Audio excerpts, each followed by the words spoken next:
Salut à tous, la famille monégasque et autres passionnés de foot. On est ensemble pour un petit débrief, celui qui a eu lieu hier vendredi 15 janvier entre Montpellier et l'AS Monaco. Et le moins qu'on puisse dire, c'est que ce match a été un match très plaisant. En tout cas, moi je me suis régalé pendant ce match, il y avait beaucoup d'actions de part et d'autre. Alors, on va commencer avec la compo de l'AS Monaco, avec le compte dans les cages, Badiachil et Maripane en défense centrale, à droite Djibril Sidibé, à gauche Caio Henrique. Après on a vu un milieu assez inédit avec Tchouaméni, Fofana au milieu, à droite Ruben Aguilar et à gauche Sofiane Diop. En attaque le duo incontournable Ben Yedder, Kevin Folland. Alors on commence avec une AS Monaco assez entreprenante puisque l'AS Monaco pendant environ 5-10 minutes a eu le contrôle du ballon avec plusieurs belles actions, une belle circulation de balles. Et on n'a pas eu beaucoup d'occasions franches pendant ces 10 premières minutes, mais on a eu quelques corners, quelques coups francs. On a été plusieurs fois devant les cages sans pouvoir vraiment cadrer quelques frappes. Au bout de la 10e minute, 10e, 12e minute, on va dire que Montpellier a commencé à revenir dans le match avec un pressing un petit peu plus haut et beaucoup plus pressant, ce qui a fait reculer un peu nos Monégas sans pour autant vraiment nous dominer. Mais on peut dire que c'est la période où Montpellier a eu sa petite domination. Ouais, on peut dire que c'est la période de la première mi-temps où Montpellier a eu sa petite domination avec quelques actions, quelques frappes où Benjamin Lecomte a dû s'employer. Il y a eu quelques corners aussi, mais rien de bien dangereux. On va dire que la défense et le milieu a fait le travail pendant cette domination, puisque même si on était dominé, on a réussi à ressortir la plupart du temps les ballons assez proprement. Et ça, c'est une chose qu'on voit de plus en plus dans les matchs de l'AS Monaco, la ressortie de balles propre. On n'avait pas eu l'habitude sur ces 2 dernières années. Là, on voit ça de plus en plus souvent. Et je peux vous dire que moi, ça me fait vraiment plaisir parce que pour moi, une équipe de foot, ça se doit de jouer au foot. Ça se doit de ressortir proprement les ballons parce que quand on les jette, pour moi, c'est un ballon redonné à l'adversaire. Là, de voir des jeux en triangle pour pouvoir ressortir le ballon puis renverser de l'autre côté pour repartir, je trouve ça vraiment beau et c'est un jeu que l'AS Monaco doit avoir parce que c'est dans l'ADN de l'AS Monaco de base. Donc là, on peut dire merci à Kovac pour nous redonner ce jeu collectif qui nous a qui nous a tant manqué sur les saisons dernières. Là, on commence vraiment à voir la patte Kovac et ça me plaît. Pendant la domination Montpellier-Rennes, c'est là qu'a intervenu le premier but du match en faveur de l'AS Monaco. Ouais, comme à son accoutumée, c'est souvent quand on est dominé que Monaco marque. Et ça c'est survenu sur corner, à la suite d'un corner plutôt, avec une belle déviation de volante pour Ben Yedder qui tente un super retourné, qui s'écrase sur la barre. Franchement, j'avais tellement la haine pour lui, mais l'inévitable Kevin Folland qui suit bien et qui envoie une belle petite praline plein centre dans les cages. 1-0 pour l'AS Monaco, très joli but. Même si j'aurais préféré que ce soit Ben Yedder qui mette son petit retourné parce que le geste était tellement parfait, il manquait juste la finalité en fait, juste la finition. Mais le geste était beau, était pur, était classe. Ensuite, on continue le petit match avec une domination de plus en plus monégasque, puisqu'on a commencé à reprendre le pied sur le ballon, a commencé à refaire circuler le ballon avec un très beau pressing d'ailleurs des monégasques. On essaye d'étouffer l'adversaire. Montpellier joue de la même façon et essaye de nous étouffer, mais comme le dit le coach à la mi-temps, on l'a fait mieux qu'eux. En première mi-temps, on avait vraiment la dalle, on était sur tous les ballons. On avait une belle ligne de 3 ou de 4 à chaque fois pour contrer les adversaires. Ben Yedder, Folland qui faisait le pressing à chacun leur tour sur la défense. On a vu les Montpelliérains qui sont repassés beaucoup de fois par leur gardien pour pouvoir repartir parce qu'ils n'avaient pas de solution due au pressing monégasque. Et c'est un pressing qui va payer puisque à force de les presser, on va finir par récupérer beaucoup de ballons et obtenir des coups francs, des corners, dont à la suite d'un centre venu de la gauche par Caio Henrique qui va centrer du pied droit c'est assez inhabituel pour un gaucher, quand même le souligner. Caio Henrique qui dépose un ballon sur la tête de Wissam Ben Yedder, un bijou, qui l'a juste dévié, hop, un petit geste de la tête en arrière pour dévier le ballon, but. Et à première vue, il me semble que Ben Yedder était hors jeu, mais le but a quand même été validé. Donc pour moi là, il y a deux solutions. Soit Oleg Petrov a mis un coup de pression aux arbitres ou au comité d'arbitrage en privé et du coup les arbitres n'osent plus nous désavantager comme ils avaient l'habitude de le faire. Soit ça s'est joué à quelques millimètres et le but a été logiquement accordé. Moi je vois que ces deux solutions, parce que je ne sais pas si vous avez remarqué, mais ça fait quand même 2-3 matchs où il y a des situations où Monaco aurait été puni par l'arbitrage, mais l'arbitre laisse passer les choses, laisse couler, et le match se déroule parfaitement bien. Donc moi je pense que quand même Oleg Petrov a dû aller pousser un petit coup de gueule auprès des arbitres, parce que les arbitres sont un petit peu plus cléments avec nous. Même si c'est possible que le but de Ben Yedder soit légal, et que ça se soit joué seulement à quelques millimètres près. Donc on repart sur le match avec une domination qui se fait de plus en plus monégasque, avec un bon contrôle de balle, et c'est comme ça jusqu'à la mi-temps, avec quelques actions, mais pas assez dangereuses pour inquiéter le gardien montpelliérain Omlin, et même des actions du côté de montpelliérain, mais pas assez dangereuses aussi pour inquiéter le Comte qui globalement a fait un bon match, un match assez tranquille en première mi-temps. Et on arrive à la mi-temps sur un score de 2-0 pour l'AS Monaco, un score qui selon moi est mérité, tellement Monaco avait la main mise sur le match. En vrai, il y a eu que, sans mentir, environ 10 à 15 minutes de domination montpelliéraine, et encore c'était pas une véritable domination, c'était plus quelques actions par-ci, par-là, avec quelques éclats des individualités de Montpellier. Et sinon, pour moi, la première mi-temps était pour Monaco. Ensuite, je ne vais pas vous mentir, la deuxième mi-temps, le début de la deuxième mi-temps, je ne l'ai pas vu, j'ai dû regarder des résumés pour pouvoir voir les deux buts qui ont été inscrits, puisque j'ai eu un petit souci de visionnage, mon écran était noir, et j'arrivais pas à retrouver de lien pour voir le match. Donc j'ai bien galéré pour en retrouver un. Quand je suis arrivé, on était déjà à la 66e minute, donc j'ai loupé le but sur penalty de Ben Yedder, et j'ai loupé le but montpelliérain. Bon, j'ai quand même pu les voir dans le résumé. J'ai vu la faute qui a amené le penalty. Pour moi, elle est incontestable. Il y a 100% penalty. Volland a surclassé son défenseur. Le défenseur ne pouvait faire que faute sur son tacle, donc penalty mérité. Ben Yedder qui le frappe dans le coin gauche pour lui et dans le coin droit pour le gardien. Ça fait 3-0 pour Monaco, et là on se dit que les jeux sont faits. C'est sans compter sur la résilience de Montpellier qui, à la 63e minute, fait son petit but. Et pour moi, ce but, par l'intermédiaire de Wai, est évitable.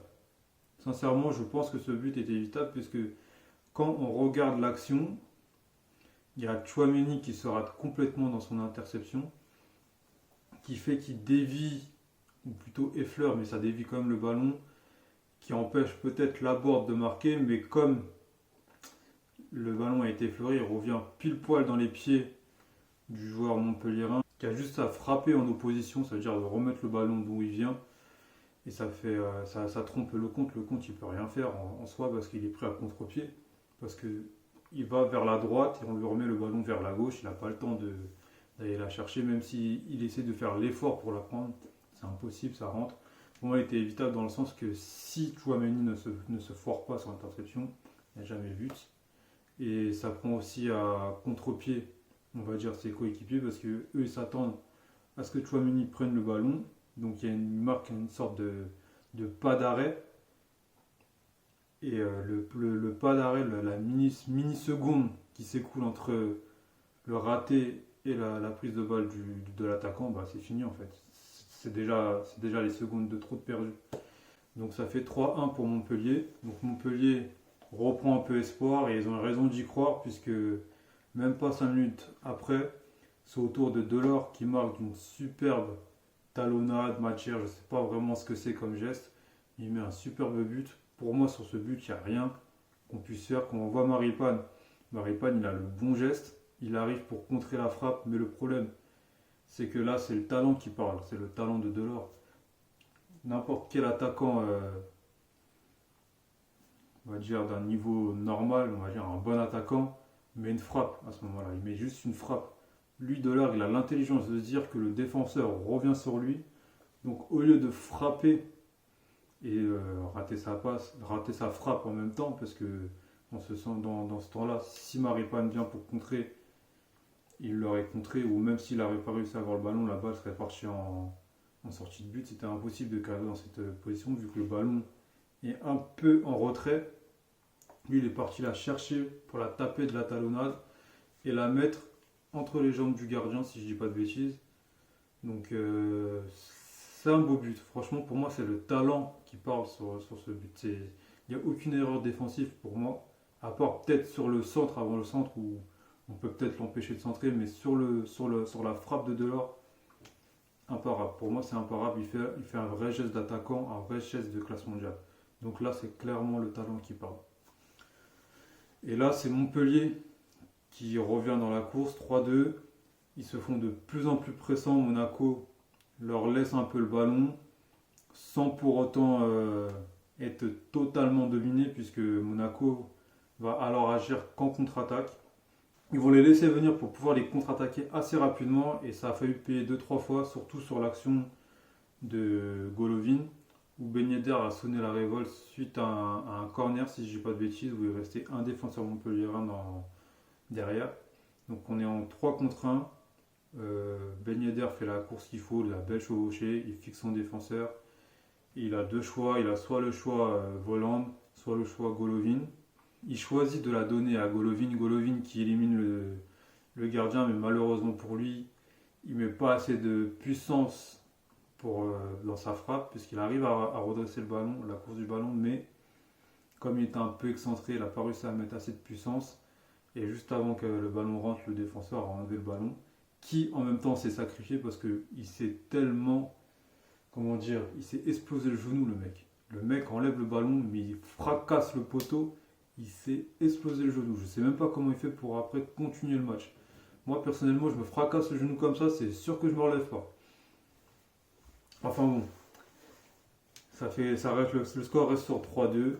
Après, c'est clairement de l'attaque-défense. Hein. Ils viennent pour attaquer, nous on est là pour contrer. Et c'est comme ça jusqu'à la fin du match. A noter que durant ce match, il y a eu un très très bon match pour moi de Tchouaméni qui, pour moi, il s'en engage que moi, est l'homme du match. Il était au four et au moulin. La plupart des gens disent que c'est Voland l'homme du match parce qu'il obtient le penalty, c'est lui qui fait la première déviation sur son propre but. Il y marque ensuite.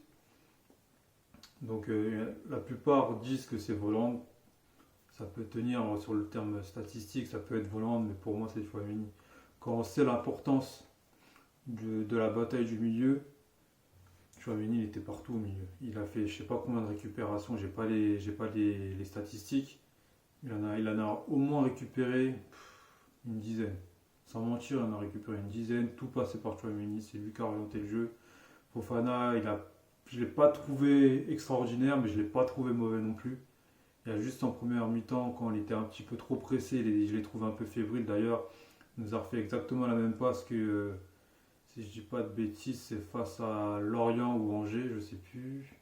Peut-être une équipe d'avant, je ne sais plus. En tout cas, il y avait un match où il avait fait une passe comme ça avait amené une action dangereuse. Ça avait même amené un but. Donc je crois que c'était face à Lorient, si je ne dis pas de bêtises. Et là, il n'y a pas eu de réelles conséquences, puisque derrière ça a bien suivi. Mais Fofana, je ne l'ai pas trouvé mauvais, je ne l'ai pas trouvé bon comme j'ai dit. Il a fait son match, mais il a été moins bon que Tchouaméni qui, lui, a été pour moi exceptionnel. Ensuite, si on doit parler de la charnière défensive, la charnière centrale, il n'y a rien à dire. Maripane, Badiachil, ça commence à devenir assez solide. Même si ce soir on se prend 2 buts, pour moi sur les 2 buts, ils sont pas fautifs. Pour moi, ils sont pas fautifs.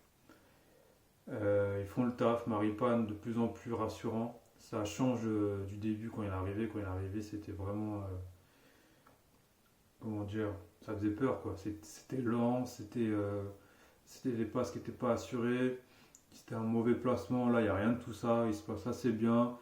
Il redonne confiance à Badiachil qui fait de moins en moins d'erreurs. Donc ça, c'est de bon augure pour la suite.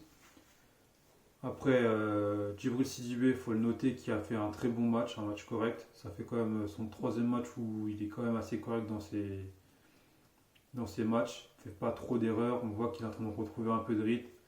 Pareil par rapport à Aguilar. Aguilar, qui est pour moi, et ça n'engage que moi, qui est le meilleur joueur de Monaco cette saison. Mais ça n'engage que moi, je le trouve vraiment exceptionnel comme joueur. Il a progressé sous Kovac. Ça n'a rien à voir avec le Aguilar de l'année dernière. L'année dernière, il était souvent un peu trop rugueux dans ses contacts. Il avait un mauvais placement. Il faisait souvent des mauvaises passes. Là, il n'y a rien de tout ça. C'est des très beaux centres, des belles places. Il a une lecture de trajectoire qui devient de plus en plus intéressant. Il est rarement pris à défaut. Donc c'est vraiment plaisant de le voir jouer. Et pour moi, c'est le meilleur joueur de l'AS Monaco pour moi, cette saison, en tout cas. Ensuite, le duo Voland-Ben Yedder, que dire. Ils étaient partout, ils ont fait le pressing. Dans les qualités techniques, il n'y a rien à redire, c'était souvent très juste. Ils se sont rarement trompés dans leur choix. Donc rien à dire sur eux, ils ont fait le taf. Ben Yedder, ça m'a fait plaisir, il a mis son petit doublé. Ça faisait longtemps qu'il n'avait pas marqué dans le jeu, là il remarque dans le jeu, et bon, là, il a mis un penalty aussi. Mais ça fait plaisir de le revoir, il était beaucoup plus remuant que dans les matchs précédents. Même si, pour moi, Ben Yedder, dans les matchs précédents, il n'était pas si mauvais que ça. C'est juste que, comme il marquait que sur penalty et qu'on ne le voyait pas dans le jeu, enfin, on avait l'impression de ne pas le voir dans le jeu, on se disait qu'il était mauvais. Pour moi, Ben Yedder n'était pas mauvais. Il était souvent à l'origine des actions monégasques. Qu'on le veuille ou non, il fait beaucoup de passes clés dans les matchs. Et si on se mettait à mettre ne serait-ce que la moitié de ses passes clés, Monaco gagnerait ses matchs par au moins 3 buts d'écart à chaque fois. Parce que par match, il doit en faire 2-3. Et souvent, c'est pas exploité parce que soit le centre derrière est mauvais, soit la finition n'est pas au rendez-vous, soit le contrôle est raté. Ça arrive souvent quand il donne le ballon à Gelsen. Donc pour moi, Ben Yedder n'était pas mauvais, c'est juste qu'il était moins, on va dire, moins remuant. Il courait moins, mais dans les choix qu'il faisait, c'était toujours assez juste. Après, c'est vrai qu'il manquait un peu de physique dans les duels, il était souvent bougé. Ça, je peux l'admettre par contre. Et pour finir, ah non, c'est pas pour finir parce il reste encore deux joueurs dont j'ai pas parlé. Caio Henrique. Alors globalement, Caio Henrique, je l'ai pas trouvé extraordinaire. Il a été bon offensivement, mais défensivement, il a souvent été dépassé. D'ailleurs, les deux buts viennent de son côté. C'est pour preuve que défensivement, il n'a pas été exceptionnel. Malgré les efforts de Sofiane Diop qui descendait beaucoup pour pouvoir l'aider, pour essayer de colmater les brèches, et Badiachil qui était souvent là pour l'aider. Défensivement, ça n'a pas été top. Mais offensivement, rien à dire. Il a fait les choix justes. Il sait quand il faut centrer, quand il faut temporiser, quand il faut revenir en arrière. Donc sur ce plan-là, il n'y a rien à redire sur Caio Henrique. Et le compte, il fait son match. Il n'y a rien à dire. Il y a une action à un moment de l'or où il contrôle et qui nous envoie une frappe en demi-volée qui est un peu flottante, le bande bizarre. Il arrive à l'enlever. Pour moi, ça c'est la balle du 3-3. Il l'enlève et à partir de là, c'est plus le même match. Parce que si cette frappe c'est Manone au cage, je peux vous garantir que le but il y est. Là, il va vraiment la chercher. Il la met en corner. Il a fait son match. Les parades qu'il avait à faire, il les a faites. Les deux buts qu'il se prend, il ne peut pas faire grand chose. Donc on ne peut pas lui en vouloir. Donc le compte fait son match. Et globalement, l'équipe a fait un très bon match. Même si à un moment on a été dominé par Montpellier, ça n'enlève rien à la prestation de l'équipe parce que dans le pressing, dans les choix qui ont été faits, tout a été bon en général. Il y a juste parfois c'était mal dosé. dans les passes. J'ai une passe en profondeur qui me vient en tête. Je crois que c'est Fofana, il me semble. Ouais, je crois que c'est Fofana, il me semble, qui fait une passe en profondeur pour Ben Yedder. Elle est juste un tout petit peu trop forte. Mais s'il a mis la dose un tout petit peu moins forte, je peux vous garantir que c'est but assuré. Dans la zone où il l'avait mise, malgré que Ben Yedder soit entre deux défenseurs, il prend le ballon, c'est fini. Enfin bon, c'était un match très plaisant à voir. Donc moi je me suis régalé, je sais pas pour vous. Et le débrief touche à sa fin les amis. J'espère que vous avez bien kiffé le match, que vous êtes assez d'accord avec moi, parce que logiquement on est censé regarder le même match. Laissez-moi vos commentaires, partagez, aimez la vidéo si elle vous a plu et je vous dis à la prochaine pour un prochain débrief sur l'AS Monaco qui devrait être contre l'Olympique de Marseille si je dis pas de bêtises. Et je vous dis à bientôt les gars. Salut!